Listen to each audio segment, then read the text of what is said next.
What up, it's Ty 1822 here to review Wrestlemania 41 Night 1.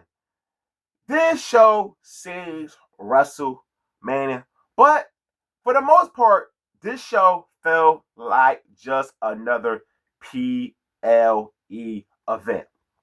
But one match really felt like a true WrestleMania match. And everybody know what I am talking about, but I will get to that later on. So, the first match of the night for the World Heavyweight Championship, Gunther versus main event Jey Uso. Jey Uso is having his final opportunity against Gunther.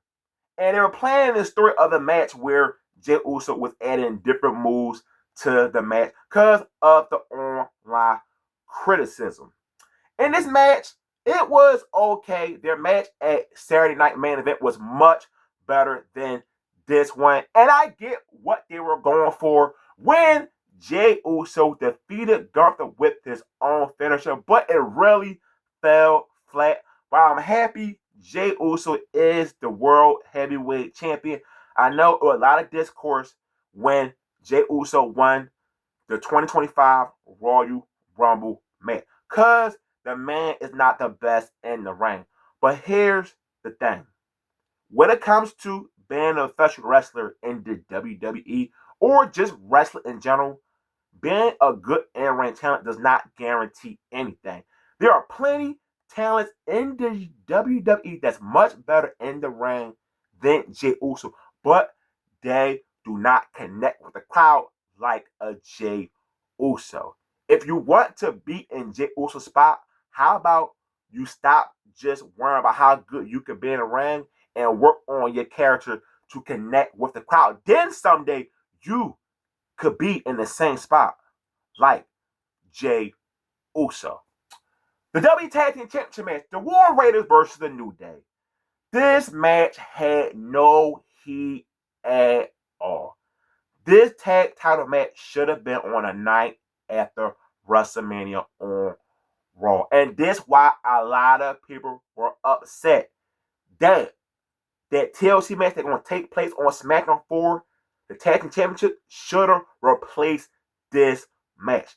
This night one of WrestleMania needed a gimmick match to really get the crowd on their feet. This match did not do it. Triple H really dropped the ball with the New Day once they turned heel. They cooled off long low, and that's why the fans in Las Vegas did not give a damn about this match. But the New Day are the new WWE Tag Team Champions, and really, I do not give a damn. At one point, I thought I would be saying, man, I cannot wait to see what the New Day going to do now as the brand new WWE Tag Team Champions. But Triple H just dropped the ball. Now I just don't give a damn.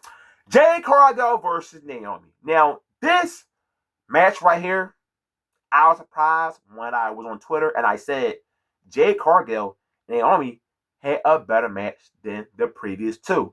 Jade Cargill really looked good in this match. I've been watching Jade Cargill since the days of AEW to the WWE, and this was one of her best matches. Naomi is doing the best work of her career. She brought her A game with Jade Cargill. Jade Cargill is the winner in this match. I'm not sure what's next for Jade and Naomi. Do they run it back? We will see. But I am ready to see Jade Cargill in championship contention. If Jade Cargill does not be a champion this year in 2025, it will not surprise me. Because at the end of the day, it's Triple K. Jacob Fatu versus LA Knight, for United States Championship. This match was a good one. And this was the match that really woke up Las Vegas. LA Knight always proving that he is a good in-ring talent. Everybody think he's nothing but a catchphrase. No, he is more than that. He is the overall package. Jacob Fatu is phenomenal.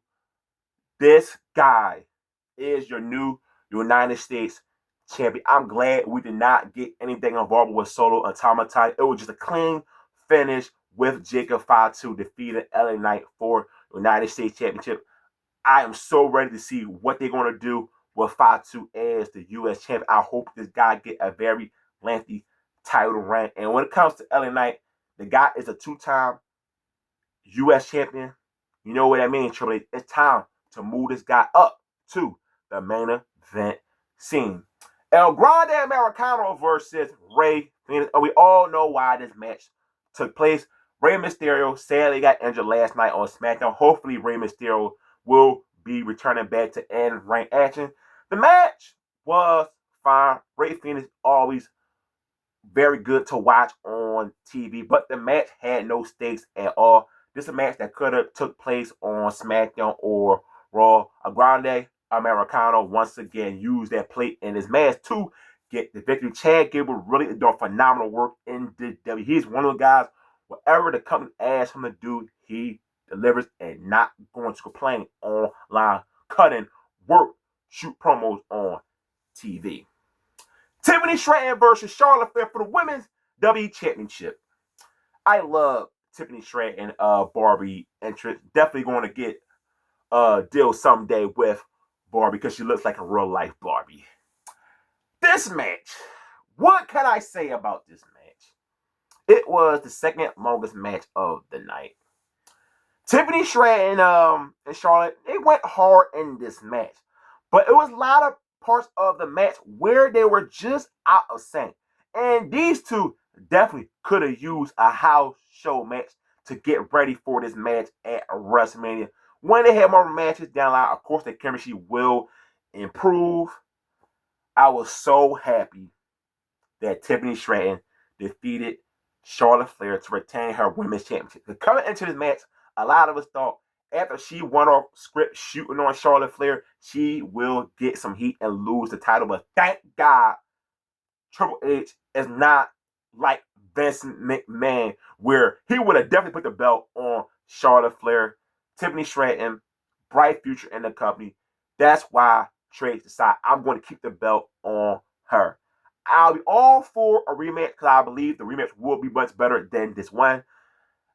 I'm not sure how do I feel overall about this match. I would just say it worked hard and it turned to be an okay match. The main event. This is what we were waiting for night one of WrestleMania. CM Punk, Seth Rollins, and Roman Reigns. You can just feel the difference in the air with these three big time stars. And when this match took place, I enjoyed every minute of it. This is a 5-star classic. This a match I will watch back on Peacock. The storytelling of this match was just so phenomenal. We all know there were no stakes involved. Besides, what will Paul Heyman do? Paul Heyman came out there with CM Punk, as we know. And one of my favorite parts of this match, where Seth Rollins was telling Roman Reigns, let's take out CM Punk. And they teased that show powerbomb, but he not did it. He decided to do his own powerbomb to CM Punk. So then we get to the part where everybody were waiting for. And a lot of people said it was predictable. Predictable is not always a bad thing. So Heyman gives CM Punk a cheer, then gives him a low blow. Roman Reigns have a big old smile on his face. Roman Reigns takes the chair and hit CM Punk with it. Then he was about to get Seth Rollins back for hitting him with that chair when the Shield broke up. But no, Paul Heyman gives Roman Reigns a low blow. Seth Rollins take that same chair and hit Roman with it. Roman will never trust anybody in the WWE. Seth Rollins hits Roman Reigns with the curb stomp for the win. Paul Heyman and Seth Rollins is a thing. Yes, it is an odd parent, but let's be real. We've seen so many odd parents in professional wrestling and it end up working. Seth Rollins needed this match more than anybody. Seth Rollins had the most beef when it came to CM Punk and Roman Reigns. So it made total sense for him to win this match. I love how they showed the shock face on Roman Reigns and CM Punk. Could not believe what took place in that main event. Paul Heyman always been a snake, and once again, he done it again. I'm really looking forward to what they're going to do with Seth Rollins and Paul Heyman. Now you got Seth with Paul Heyman, which means Seth Rollins definitely going to be in line to be a world champion once again. I'm not going to say the triple threat saved this show because it did not. But this was really a true WrestleMania moment. This is one of the greatest triple threat matches ever in the history of professional wrestling. So, WrestleMania overall as a show, I say it was a decent show, but for a WrestleMania, it was disappointing. Hopefully, Night 2 give us that WrestleMania feel. I remember last year when I went to WrestleMania Night 1, I said what I saying here. And it felt like a true WrestleMania. But then Night 2 felt like a true WrestleMania. So hopefully Sunday night I will get that feeling once again. So give me your thoughts on Night 1 of WrestleMania. I will reply back to everybody in the comment section like always. Hit the like button on the video. And as always, don't forget, hit the subscribe button. I'm out. Peace.